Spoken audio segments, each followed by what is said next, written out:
In earlier videos, you saw a little bit of what market segments are about. Hotel revenue as building blocks. These building blocks are known as market segments.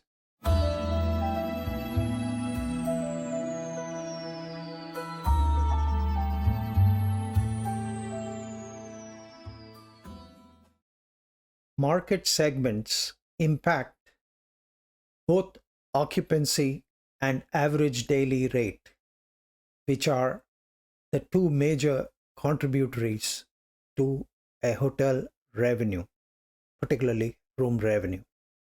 Let's revisit a couple of the portions of the hotel occupancy rate and the average daily rate videos earlier. So we saw how the different market segments are building blocks to a hotel room revenue. This is a room revenue statement extract from the profit and loss statement of the Paradise Hotel. As you can see, the total room revenue is 668,500, out of which the individual market segments are contributing to almost 90 to 95% of that room revenue for the month of February. Groups, on the other hand, are between 5 to 10%. So the individual market segment is a huge revenue contributor to the Paradise Hotel.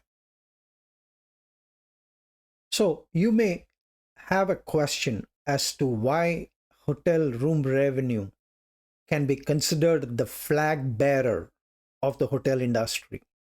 Well, it's simply because almost every hotel, with a few exceptions, in the case of which hotel room revenue would be contributing upwards of 65 to 75% of total revenue, and an equal amount or equal percentage in profitability as well. So basically, you're talking about almost 3/4 of hotel revenue and profit being contributed by hotel room revenue. So it's very important that the hotel revenue strategy needs to be very clear cut. Now, for reference, the 66% occupancy is the total occupancy including non-paid rooms. So if you see, the total room revenue shown here is actually generated by the total paid occupied rooms. Now, a hotel occupancy rate we saw earlier is like the oxygen tank, right? And if you shut the valve, as in if you don't have occupancy, then your hotel revenue is going to be zero or close to zero. For reference, during the COVID-19 pandemic, this is what happened to hotels. Hotel occupancies dropped drastically, some to 10%, 12%, even for giants like Marriott and Hyatt and Hilton, etc. So it's very important to have the hotel occupancy rate healthy, because that is one of the factors that generates revenue. The other factor is the average daily rate. So you can see that the hotel occupancy rate is such an important element of the revenue generation process of a hotel. Note a couple of important elements normally not found part of a hotel profit and loss statement. And that is these allocations of lean, standard, and peak months. You will see the significance of this very shortly. In an earlier video, we looked at how a hotel occupancy can be a lean month, a standard month, or a peak month. In this particular case, if you look at the month of February, the Paradise Hotel had an occupancy of 66%, while a standard month in the month of March, the occupancy has gone up to 81%.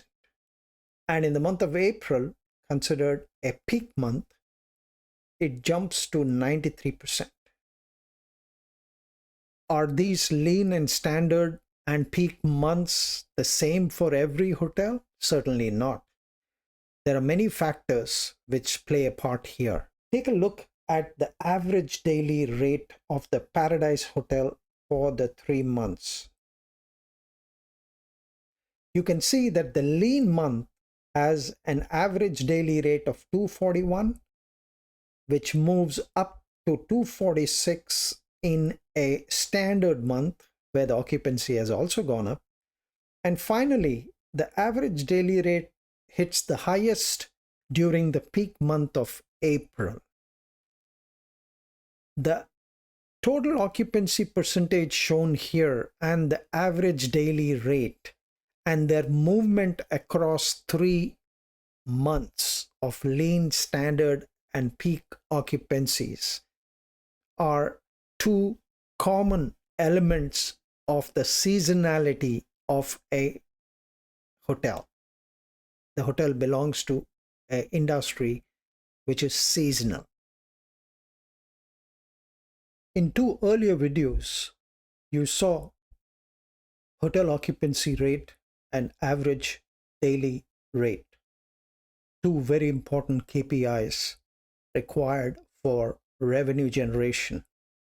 However, we also talked about how an archer who is looking for a bullseye target wants to get both power as well as distance.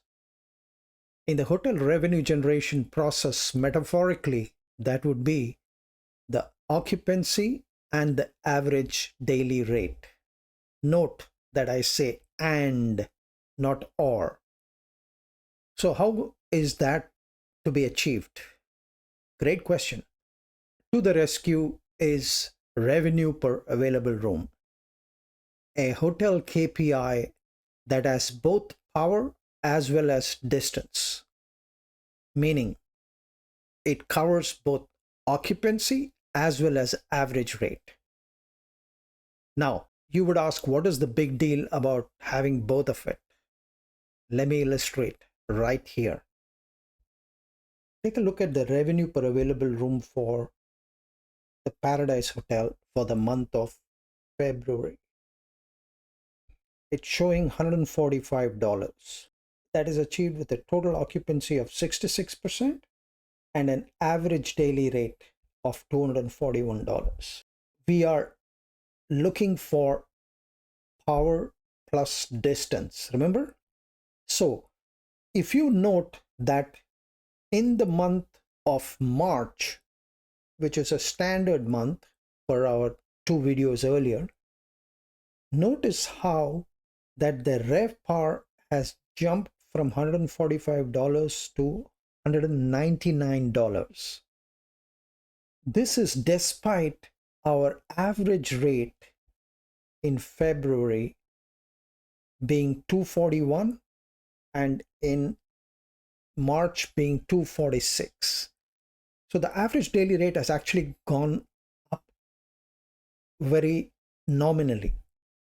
What has made a difference is the occupancy, which has gone from 66% to 81%. Explains how the RevPAR has jumped from $145 to $199. This is the power of having both occupancy and average daily rate producing the revenue. Moreover, you saw in the average daily rate video that the 2 major market segments, individual and group, played a part in the hotel revenue. But it is even more clear when we now look at the RevPAR for these 2 market segments. Take a look at the individual RevPAR. Out of the total $145 RevPAR in February, individual RevPAR or the RevPAR for the market segment individual is $139. On the other hand, the group RevPAR is only $21. This again underscores the importance of the individual market segment. But more importantly, as we talked about earlier, when the occupancy jumped from 66% to 81%, the RevPAR jumped by $54.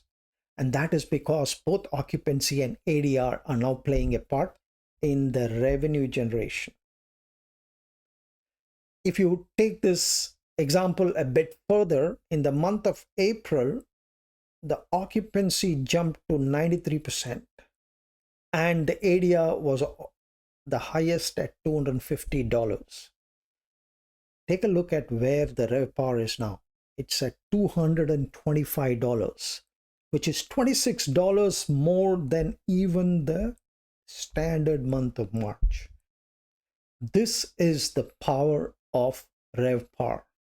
And the more you use a concerted strategy to include occupancy as well as ADR, and thereby looking at your RevPAR, your revenue generation process is going to be that much more powerful. If you like this video, consider subscribing to the Profits Masterclass channel for future videos in this series as well as others straight to your inbox. And why? Because you will get exclusive insights that will give you an edge over your peers. You would want that, right?